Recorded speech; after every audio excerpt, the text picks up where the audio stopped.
వినండి, నేను కొన్ని అద్భుతాలని వినిపిస్తాను.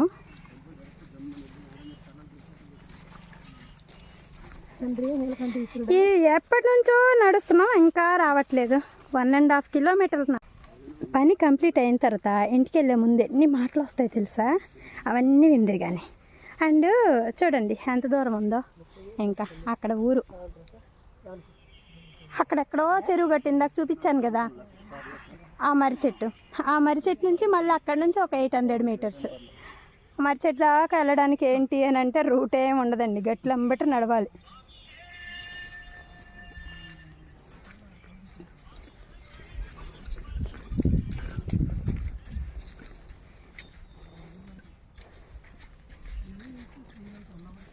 రోజు నడవాలట, రోజు నడిస్తే హెల్తీగా ఉంటారట. మా కుమారమ్మ అంటుంది, వినండి, వినిపిస్తాను మెల్లగా. కుర్రోడా ప్రకాశ్, మీ కుర్రోడికి ఎడుతుంటే రోజు తిండి అంతా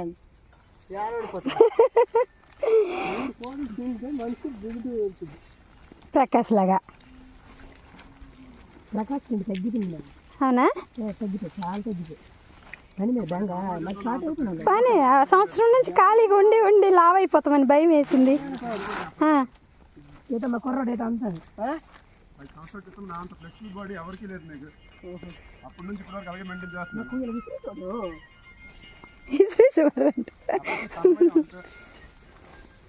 మా కుమారమ్మ టార్గెట్ ఏంటంటే ప్రసాద్ గారికి ఎలాగైనా లావ్ చేసేయాలట.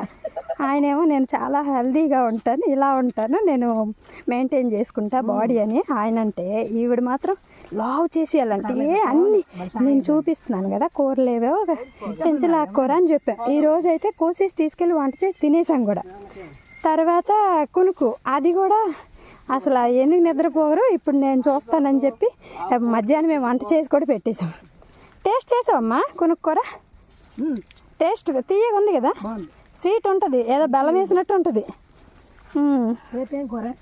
రేపా అదే ఉత్తరాయణి లేకపోతే గల్జీరు, ఆ రెండిట్లో ఒకటి, రోజుకోటి. వచ్చినప్పుడు అంతా ప్రకృతి మనకి ప్రసాదించిన అద్భుతాలన్నీ చూసేయాలి. అంతే.